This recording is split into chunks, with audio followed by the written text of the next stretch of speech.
आवा अंदर आवा। एन्ने उन्ने का देखा ताड़ा? आवा अंदर आवा। आई बा कि आरती उतारी तब आई बा। आवा।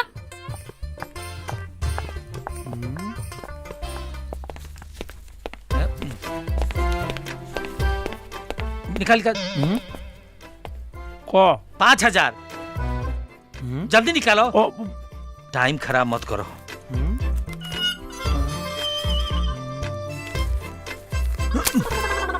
जा। और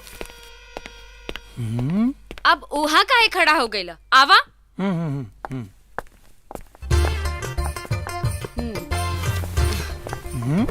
जल्दी कर, ले ला।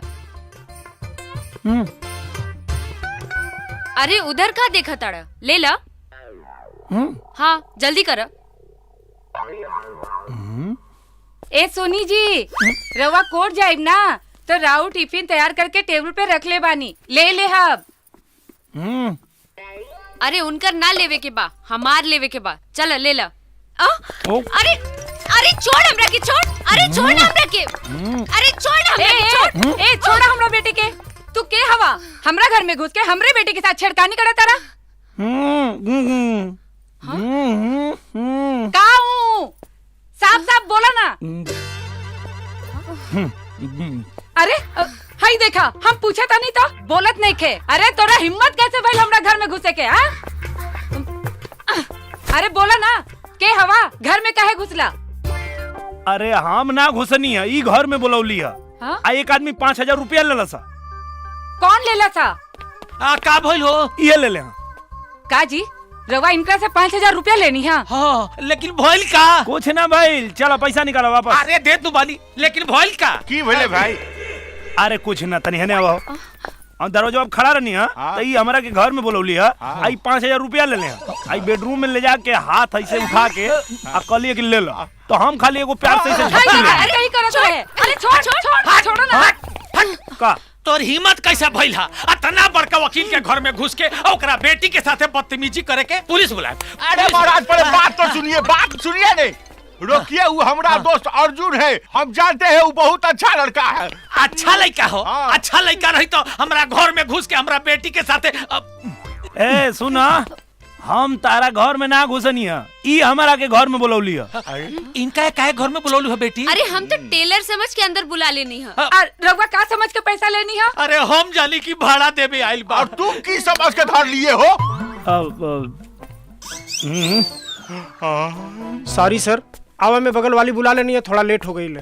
अरे ते बोगल वाली क्या चल गई? आई हमारा घर में घुस गई। एकरा के हमारी बेटी टेलर समझ के। टेलर समझ के? का के लिए साहब?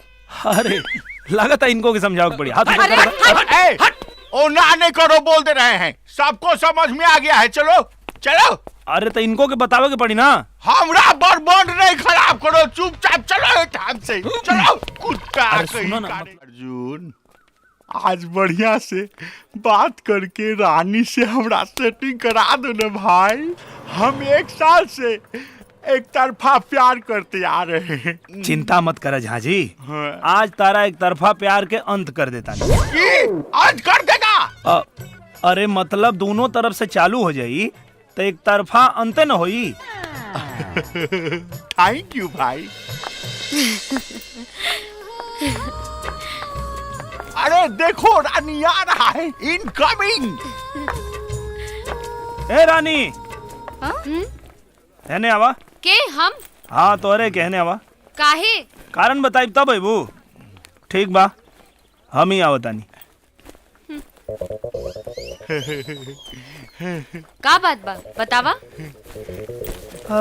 बात ही बा कि ई झांझी तोरा से प्यार करेले। हाँ तोरा से इजहार भी तो कैले रहले। इजहार? ओकरा के इजहार कहल जाला? प्लीज रानी, हमें तेरा पैर पड़े छिए रानी। हम तुमसे बहुत प्यार करते हैं रानी। हमरा आई लव यू बोल दो रानी। हमरा आई लव यू बोल दो रानी। लव यू बोल दो रानी। पागल बड़का।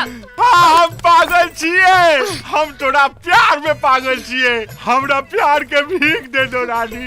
हमरा प्यार के पीछे जो रानी है। अरे हमें प्यार मांगे तो हमरा हाथ में थूक दिया है।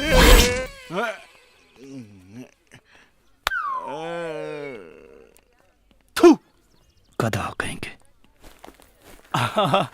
हाय खाली देखे में ऐसे हमें आप दिल के बहुत अच्छा आदमी हुए। एक नंबर हूँ। ठीक बा, हम पूछ के बताई। अपना बाबूजी से पूछबू? बाबूजी से ना, अपन बॉयफ्रेंड से। बॉयफ्रेंड? तोहार बॉयफ्रेंड बा? आज तक हमरा के ना बतेलू के बा तोहार बॉयफ्रेंड? अरे हमार कोनो बॉयफ्रेंड नहीं खे। उ त जे देखेला हमरा पीछे पड़ जाला, आई लव यू कहे लागेला। अब बतावा, परेशान हो के हम कहनी है कि हमार बॉयफ्रेंड बा। चल। जब तू हमरा एक तरफा प्यार को खत्म करने वाला बात बोला था ने, तबे हमरा पता हो गया था कि तो हमरा एक तरफा प्यार को गंगा जी में ले जाके श्राद्ध करवा देगा। अरे यार तो रोवत का बड़ा, ये एगो लड़की भी दुनिया में दूसर मिल जाई। हमरा दूसरा नहीं चाहिए। अरे हम उसको लेके बहुत प्लानिंग किए थे। का प्लानिंग किए थे? अरे ये किए थे कि मकान मालिक के बेटी से प्यार करेंगे तो एक तो प्यार का प्यार मिलेगा, हाँ। दूसरे घर का भाड़ा भी बचेगा। बुलावन भैया खाली हमरे पान खा ले। अच्छा अच्छा अच्छा, पान बहुत मस्त लगावेला भाई तुम। थैंक यू भैया। पान लगा दी? लगावा। जर्दा डाल दी भैया? अर्जुन जर्दा मत डाला। हमरा प्यार, हमरा जिंदगी हमरा आँख से दूर जा रहा है। हम इसके बिना नहीं रह सकते।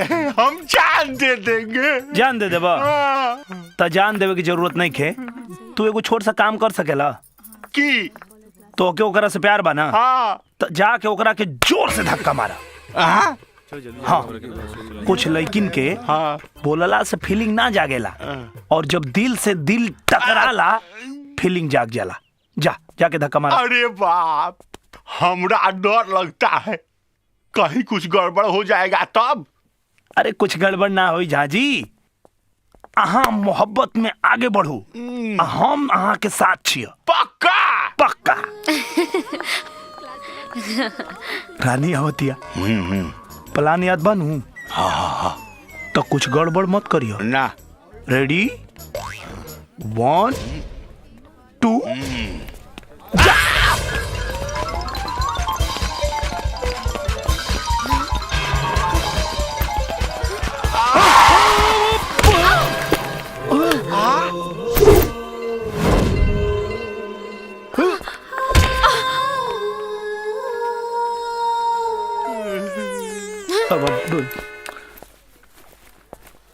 आदमी हो कि पैजामा?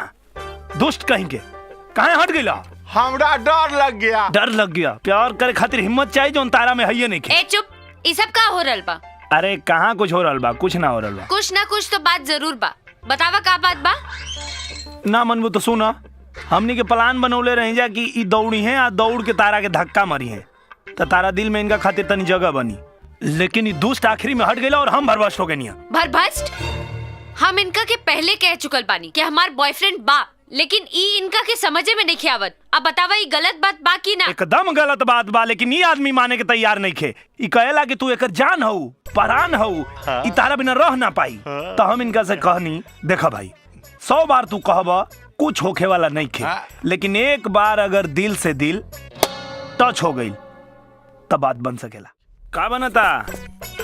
हलवा बना रहे हैं। अरे तो तनी चाय बनावा। चाय कैसे बनाएंगे हो? दूध है नहीं है? अरे तो दूध ना है तो लेके आओ। एक काम करो तो इसको चलाओ, हम दूध लेके आ रहे हैं। ठीक है? हाँ ठीक बजा। चलाओ, देखना जले नहीं। अरे नहीं जलेगा। हाँ ठीक से। का हो, खाना बनावा ताड़ा? ना हो, हलवा बनावा तानी। शादी कर लेता तो इतना परेशानी ना न उठावे के पड़ी। हाँ, लेकिन शादी करे खातिर लड़की मिले के चाहिए ना। हम है ना। अच्छा, प्यार के और से करे लुआ, शादी हमरा से करबू? हम केहू से प्यार व्यार ना करेनी। वो तो हम लइकन से पीछा छोड़ावे खातिर झूठ बोलनी है। हमार रजऊ, हमार करेजऊ, हमार मजनू के बा पता है? भोला मान। छी। हमार मजनू त तू बाड़ा। अच्छा तोरा के का लगा था? तोहर नाटक देख के हम झांसा में आ जाए। हम विश्वामित्र ना है, अर्जुन है, वो आज के। ता हम हूँ मेनका नहीं की, सोनाक्षी सिन्हा है, वो आज के।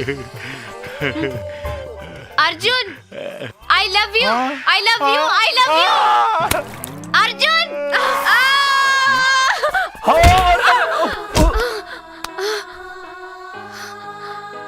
हे भगवान, तोरो गजब के खेला है प्रभु।